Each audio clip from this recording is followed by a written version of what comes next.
Welcome to A Home to Love. My name is Delina. This is a very special video. This is my 1-year anniversary on YouTube.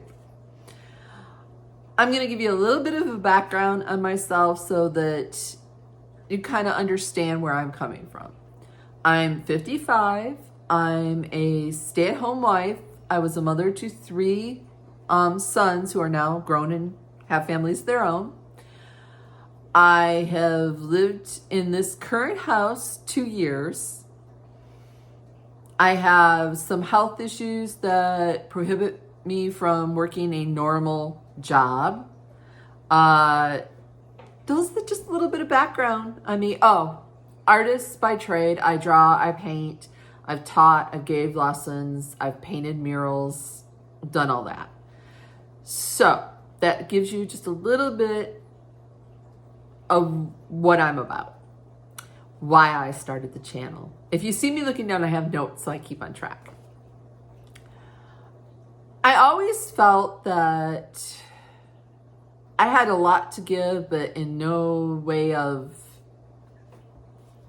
giving it out there and sharing with others. Thought about starting a YouTube channel several times and just didn't do it. I am not comfortable with being on camera. I know, yes, start a career on YouTube when you're camera shy. But I really felt that God had kept directing me towards this. It was always in the back of my head, and it kept getting louder and louder and louder until I finally said, okay, you know what?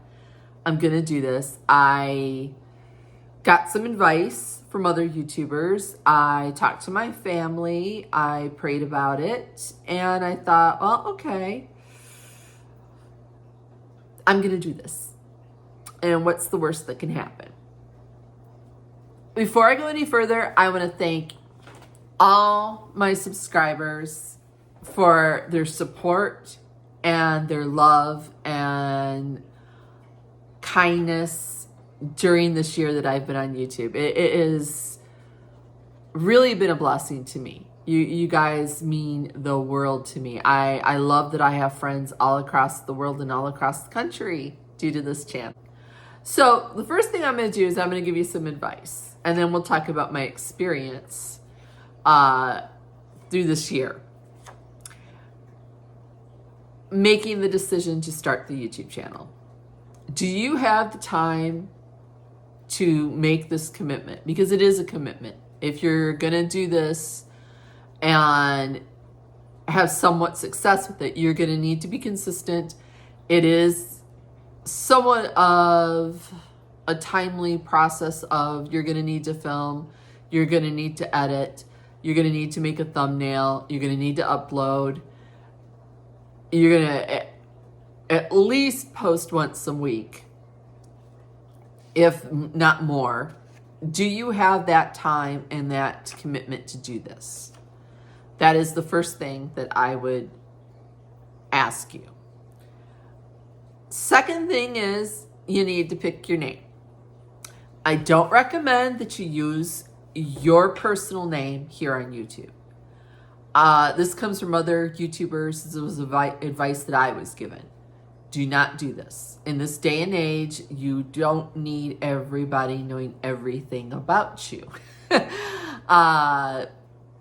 To protect somewhat of your privacy, I would recommend you picking a name that doesn't contain your full name.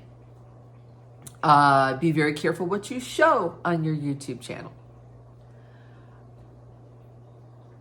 If I had small children, I would not be sharing those on here on YouTube. I don't recommend it. I don't think you need to open them up to that kind of scrutiny. People can be unkind. If you don't have a tough skin, do not do this. You will find people, they will say things that are mean. They would never say to your face, but they'd say it in the comments. I've been very blessed. I've only had a couple of what they consider the trolls comment on my channel, and that's fine. Everybody has their opinion. I'm good with it. So pick a name, pick something you love as far as the name goes. Check that no one else has that name here on YouTube. Then I would register your name on YouTube. Doesn't mean that you're committed to your channel yet. It's just that you have your name. If you're serious about it, I would then register that name across the other platforms that you plan on using, like Instagram, TikTok, Facebook. I would also recommend you get a email tied to that name. So that's it. You're registering your name across the platforms. You're going to be known as that name. So make sure that you love it. The kind of content that you want to do some research. See if there's a desire for that kind of content. If you've been watching YouTube, usually you have your favorite YouTubers, and that's the kind of thing that most people put out. For me, I'm predominantly a decorating channel. Okay, I teach you how to take your house and make it a home. And I show you tips and tricks along the way, thrifting ideas, crafting ideas, a little bit of cleaning, a little bit of cooking. Make sure you absolutely positively love what you're doing, because if not, you will burn out. Equipment. What do I need to start a YouTube channel? You need a phone. If you have an iPhone, fantastic. It has iMovie already built in that you can use as your editing program. Very simple, very easy. Make sure that you have the YouTube app and the YouTube Studio app after you've registered. The YouTube Studio app allows you to look at your analytics, which are the numbers. It's like it shows you what people are watching, when they're watching, all that kind of stuff. It also helps when it comes time to get monetized. We'll talk about that in a little bit. Music. My pet peeve. I have used iMovie. I have used CapCut. They say you can use the music on there, and it's copyright free. I have had YouTube tag that with a copyright problem, and then they won't monetize my video. Be very careful of the music that you use. So I usually use YouTube Studios music, or I use iMovie sparingly, knowing that there may be a problem where I'm going to have to go back in it. And YouTube Studio allows me to go back in and either change that music sometimes, cut that music out, or mute it. So that's something YouTube Studio does allow you to do. Now, before you even post your first video, here's my advice. I want you to take a month, film an entire month's worth of videos. Life happens, and you're going to want that buffer as it goes on. It's less stressful to have a month's worth of videos, because then it allows you time to film, edit, sit on it a little bit, come back, look at it again. You may want to edit it a little bit more. Make your thumbnail before you upload. And once you upload, you can set a schedule, and that way you have it all set to go, and it does it automatically for you. So that month's worth of videos is also giving you time to really get to know your equipment, know how it functions, know how your editing program functions, all the little ins and outs. You don't want to be doing this on the fly. I did that. That's not fun. It really isn't. There are so many editing programs out there. It is just really what you're comfortable with and your learning curve. Some of them are a little steep, and some of them are pretty easy. So there are a lot of free trials. Try them out, but get comfortable. Filming yourself is an interesting process. Everybody is nervous. I still do the I am at, I believe, late 70s, early 80s number of videos that I have. I've lost track. The first 50 or 60 are for you. Those are your learning videos. The first ones are going to be awful. I'm going to tell you right off the bat, they're going to be awful.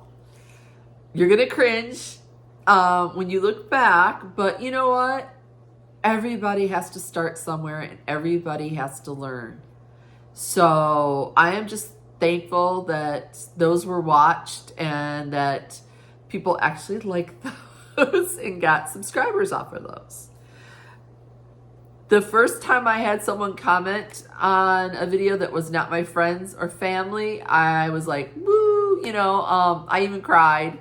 Her name was Deb, and she's still a subscriber on my channel, and she was such an encouragement to me because I thought nobody wants to watch this but my friends and family, but that's not true. It just takes time. That's the other thing. It's going to take time once you do start posting for the YouTube algorithm. Yes, that's the lovely thing that pushes your videos out. No rhyme, no reason, no magic equation. You get some good advice, ton of that on YouTube.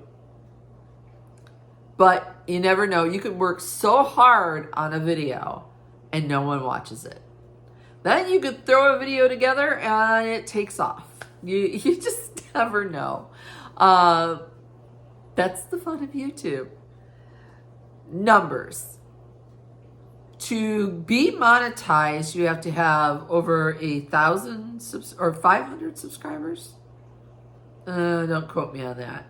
I know it's a certain amount of watch hours, a certain amount of subscribers. Let's go there. I believe it's 1,000 and 3,000 watch hours, 4,000 watch hours. Once you hit that, or right before you hit that, you're getting close. I would apply for your AdSense account. That is what pays you for the ads that run on your videos. That's where some of your monies come from. You can also get endorsements or sponsors. That's a whole nother can of worms. Working with a sponsor can either be a great experience or it can be a frustrating hair-pulling experience.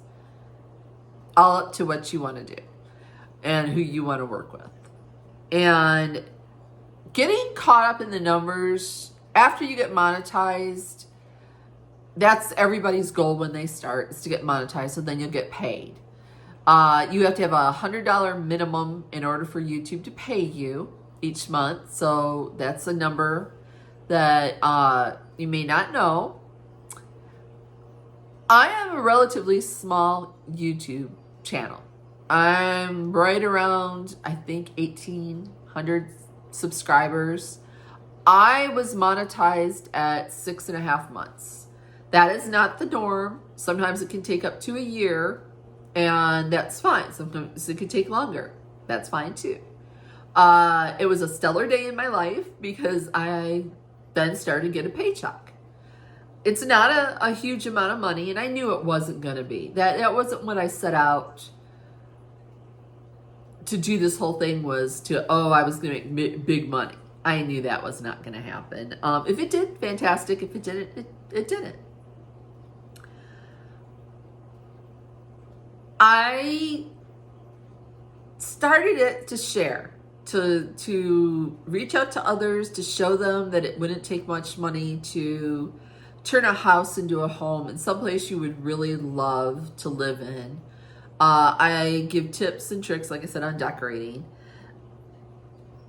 The comments that I get are so worth it. Oh, you inspired me to do this, or I never thought of doing that. And those make the world to me. This is why I do it.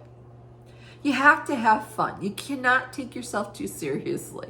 If you did that, then I honestly don't think you should start it if you're going to be all stressed out and you're just all about the numbers. I have to do this. I have to do this because, oh, this video is not doing well.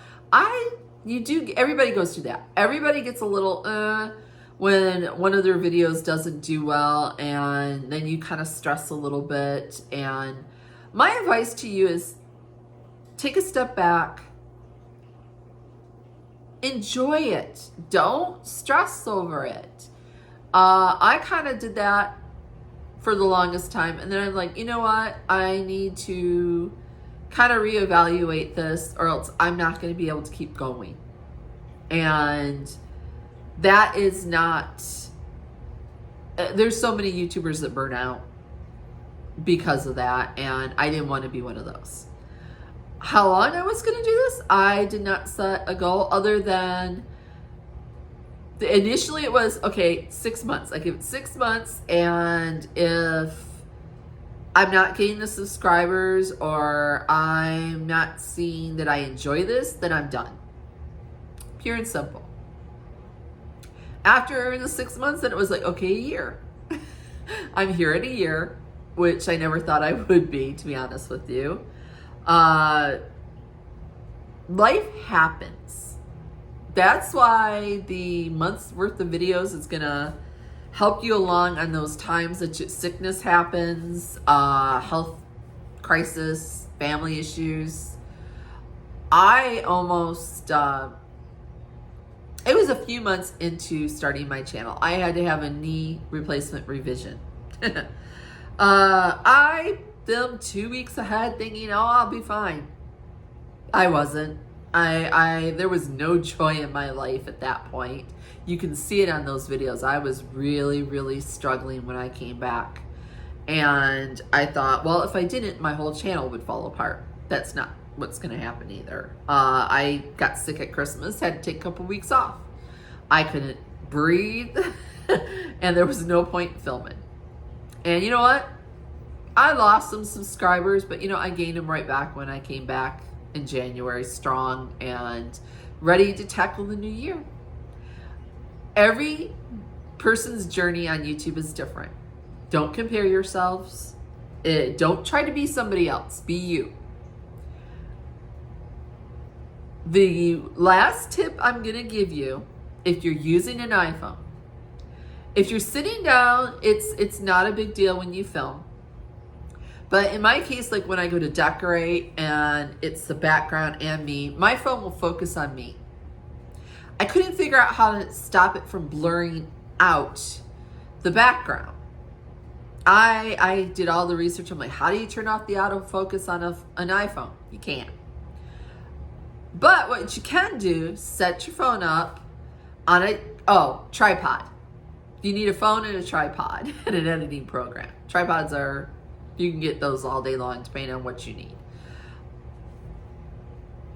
When you set it up and you have your phone set to the area that you're going to film, with you outside of the frame, I want you to push on the screen focusing on what you're going to film. It'll come AF lock will come up. You're going to touch that. That will keep it from blurring out. It took me forever to learn that. If you learned it, fantastic for you. I am not techie in any way, shape, or form, and it took me forever to learn that, and very frustrated, and some of my viewers were very frustrated because of it. So that's a little tip for you guys. Thank you so much for my subscribers that are watching this. Wouldn't be here without you. Thank you for those that are new and watching this. And if you like this kind of content, or you think you'd like some of my channel, please consider subscribing. Don't forget to give this video a thumbs up. It helps. And have fun with your journey on YouTube. For my normal subscribers, I will see you next week.